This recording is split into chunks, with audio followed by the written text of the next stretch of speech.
Hey, how's it going, guys? Matt here, and today we're gonna do a quick little video for you guys. Hopefully you'll like it. I really want to talk to you guys on how to prepare for a piercing, meaning how you as a client should prepare to get pierced.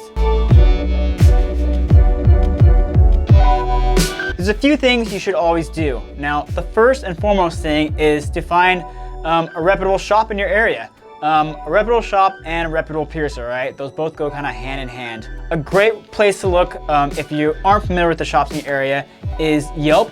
Yelp is an awesome start. Now with Yelp, you can go on there and you can research all the different shops in your area, read the reviews, check out everybody else's experiences, make sure they're getting a lot of positive feedback, and yeah, just read through there and kind of vibe out the shops from there. Another really good place to look is safepiercing.org. That's the Association of Professional Piercers. They have a site on there. You can go through there. You can see who are the APP piercers in your area. APP is an organization that piercers can volunteer to be regulated by. And they're really strict on their standards and who they allow to be part of that organization. So you can search through there, see if you have any piercers in your area that are part of the APP. That's another great avenue to search out. And then another thing is you can go into shops and just ask them questions. If you're gonna get, say, a nostril piercing and you're getting a lot of really good vibes and reading a lot of good stuff online about a certain shop, go in and talk to them. Ask a few questions. There's nothing wrong with going in and asking questions. If they are able to answer your questions in a very professional manner and a very in-depth manner, also they're very nice and friendly to you, and you guys are really clicking, then obviously that's a great place to go, okay? Now, the next thing we're gonna talk about is you've already decided where you're gonna go, who's gonna do your piercing, what you're gonna get pierced, which, actually I should probably stop there. I can tell how many times people come into the shop not even knowing what they wanna get pierced. That sometimes can be annoying. I don't know as a piercer what you wanna get pierced. I don't know as a piercer what you like. There's a million different piercings. So when someone comes in and asks me, I just want a piercing on my ear, where do you think? I don't know. You can pierce here, or there. And then they say, I don't know about those.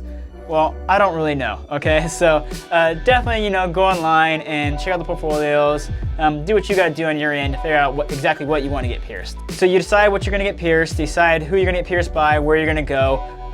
The next thing is you can make an appointment. A lot of the more, high-end reputable shops, they actually really like taking appointments. So if you want, call ahead in advance and schedule yourself an appointment. That'll definitely ensure that you're not nervously waiting in the lobby for an hour or 2 hours, which definitely sometimes happens, especially when we get really busy. And you can just walk right in and get it over and done with. So appointments aren't a bad idea, not necessary, but not a bad idea either, okay? When you go to get your piercing, make sure you eat before you go. That kind of gets your blood sugar up, and you're just less likely to faint, pass out, any other fun stuff.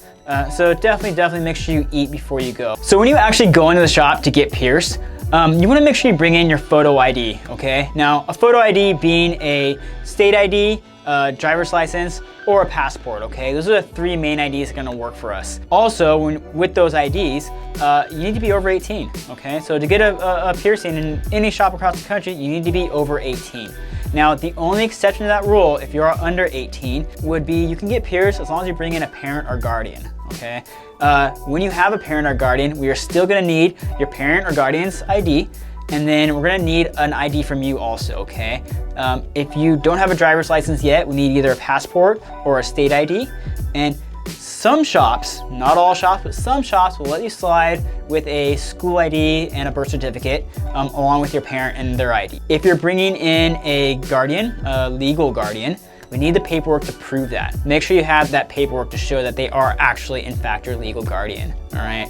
And then with all that being said, the only other thing I can possibly think of is if your parent and you have different last names, we need a birth certificate also. So we're gonna need your ID, your parents' ID, and then a birth certificate that's gonna show their maiden names and everything to make sure you guys' names actually match up and they are actually your parent. And then last thing, don't be scared to ask questions, okay? Don't be scared to call and ask questions. Don't be scared to go in and ask questions.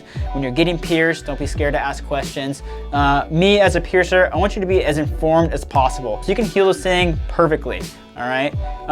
You know, all I can do is fill you in on basically everything I think you should know in order to heal this as quickly as possible, as efficiently as possible, and as perfectly as possible. The rest is on you. You know, when you leave that shop, I can't help you anymore unless you ask me questions, okay? So when you're getting pierced, or even after you're getting pierced, don't be shy. Ask me questions, okay? I want you to be informed. I want you to know how to take care of this piercing and how to heal it properly. So if you need to, ask me whatever, okay? And then, you know, follow through. Follow through with your aftercare, follow through with your maintenance, you know, follow through with everything I tell you about. That's really important also. Hopefully that helps you guys out a lot, and hopefully you learned something there. And thanks again, as always, for watching, you guys. I really appreciate it, and we'll see you guys next video.